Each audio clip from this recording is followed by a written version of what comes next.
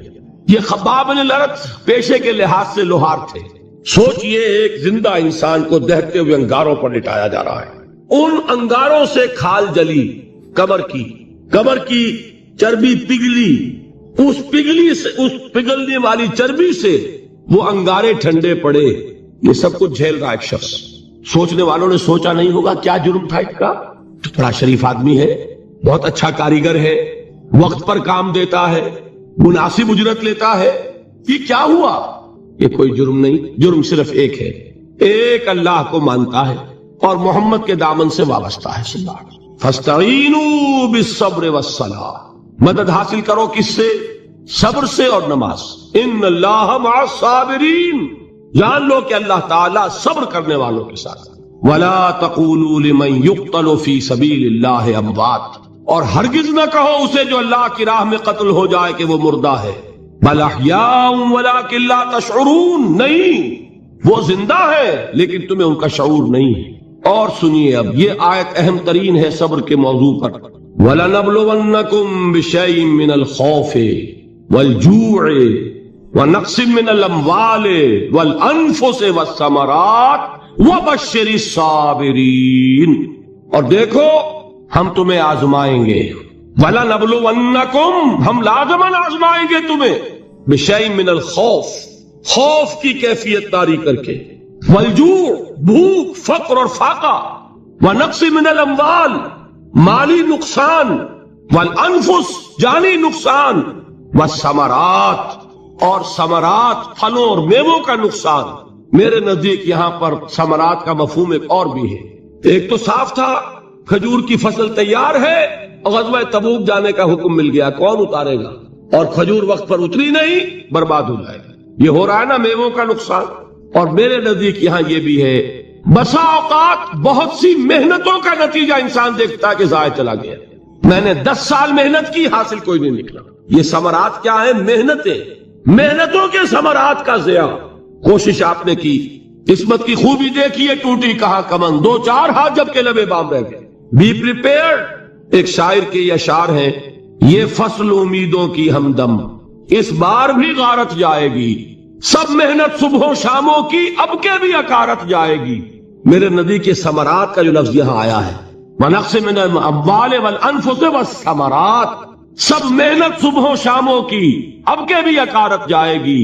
دھرتی کے کونوں کھدروں میں پھر اپنے لہو کی کھاد بھرو، پھر مٹی سینچو اشکوں سے، پھر اگلی رت کی فکر کرو، پھر اگلی رت کی فکر کرو، جب پھر ایک بار اجڑنا ہے۔ ایک فصل پکی تو بھر پایا، تب تک تو یہی کچھ کرنا ہے، ایک مقصد ہے سامنے، انقلاب برپا کرنا ہے۔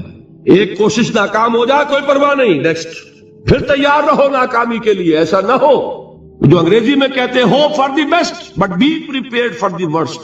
ایسا نہ ہو کہ دوسری مرتبہ ناکام ہو کے بددل ہو جاؤ، تمہاری ہمتیں جواب دے جائیں، نہیں، پہلے سے تیار رہو کہ دوسری مرتبہ بھی ناکامی آئے تو آئے، لیکن جب تک کہ کامیابی حاصل نہیں ہوتی ہمیں یہ کام کیے چلے جائیں۔ دیکھیے سیرت میں آیا کہ نہیں یہ واقعہ؟ بدر میں مسلمانوں کو فتح ہوئی تو احد میں زک پہنچی کہ نہیں؟ 70 صحابہ شہید ہوئے کہ نہیں؟ اگر ان کی ہمتیں جواب دے جاتی تو گاڑی کیسے چلتی آگے؟ تو فرمایا وَلَنَبْلُوَنَّكُمْ بِشَيْءٍ مِّنَ الْخَوْفِ وَالْجُوعِ وَنَقْصٍ مِّنَ الْأَمْوَالِ وَالْأَنفُسِ وَالثَّمَرَاتِ، ہم تمہیں لازماً آزمائیں گے، خوف کی کیفیت سے، فقر و فاقے کی کیفیت سے، بھوک سے، جان کے نقصان سے، مال کے نقصان سے، محنتوں کے حاصل کے ضائع ہو جانے سے۔ وَبَشِّرِ الصَّابِرِينَ، اور اے نبی بشارت دیجئے صبر کرنے والوں، الذین اذا اصابتہم مصیبت، وہ کہ جب ان پر کوئی تکلیف آئے، کوئی مصیبت آئے، کوئی آزمائش آئے، قالوا انا للہ و انا الیہ راجعون، وہ یہ کہیں کہ ہم اللہ ہی کی طرف لوٹ جانا ہے۔ یہ وہی انداز ہے جو میں نے فارسی کا شعر سنایا تھا آپ کو کہ سرے تسلیم خم ہے جو مزاج یار میں آئے، وہ ہمارا مولا ہے، ہمارا آقا ہے، اگر اسے یہی منظور ہے تو ہمیں بھی یہی منظور۔ میں نے تسلیم و رضا کی بات کی تھی نا، آپ کو کچھ شعر سنائے تھے، ایک شعر اور سنیے، اور یہ کس کا ہے؟ محمد علی جوہر کا۔ ایک مرتبہ جیل گئے ان کی ایک بیٹی جوان بیمار ہوئی، فوت ہو گئی، باہر چھوڑا انگریز نے، جاؤ بھائی دفن کر دو بیٹی کو۔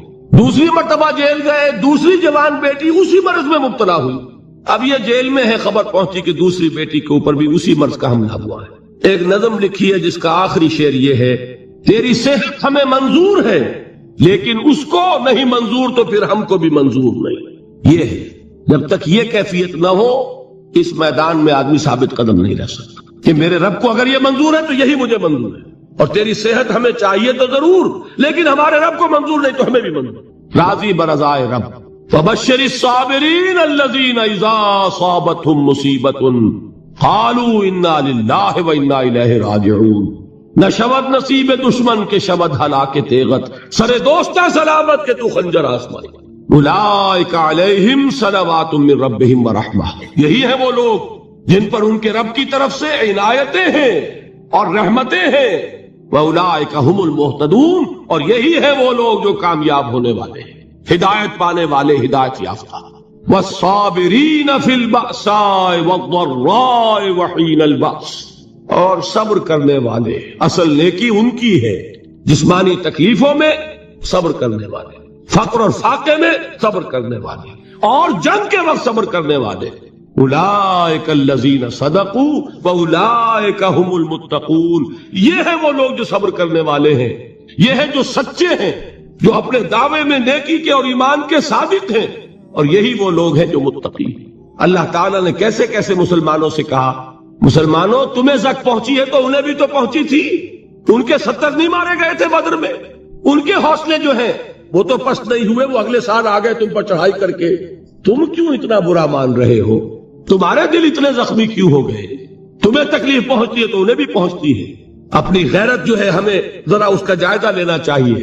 لوگ باطل نظریات کے لیے کتنی قربانیاں دے رہے ہیں، لوگ باطل چیزوں کے فروغ کے لیے کتنی محنتیں کر رہے ہیں۔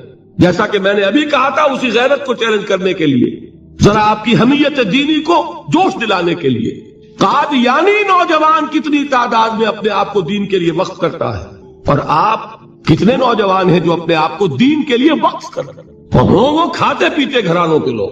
یہ نہیں ہے کہ اگر کوئی اور کام نہیں کر سکتا تو پھر یہ ہے کہ وہ دین کے کام میں لگ جائے۔ باصلاحیت لوگ، کھاتے پیتے لوگ، ذہنی استعداد رکھنے والے لوگ، اونچے گھرانوں کے لوگ، وہ وقف کریں اپنے آپ کو دین کے لیے۔ اس کے بغیر کیسے باہر آ جائے گی، کیسے رونق آ جائے گی؟ تو دنیا میں باطل نظریات والے جو ہیں، یہ بات کہی گئی ہے، مسلمانوں تم اگر توحید کے لیے لڑ رہے ہو، دیکھتے نہیں ابو جہل کو، اس نے گردن کٹوائی ہے شرک کے لیے، شرک کے لیے گردن کٹوائے، اور تم توحید کے لیے گردن کٹوانے کو تیار نہ ہو۔ اس نے گردن کٹوائی کہ نہیں کٹوائی، اور کس طرح کٹوائی ہے؟ کیونکہ بڑا متکبر قسم کا، فرعون قسم کا شخص تھا، جب گردن کاٹنے لگے تو کہتا ہے ذرا نیچے سے کاٹنا، تاکہ جب تم نیزے کے اوپر چڑھاؤ میرے سر کو تو اونچا نظر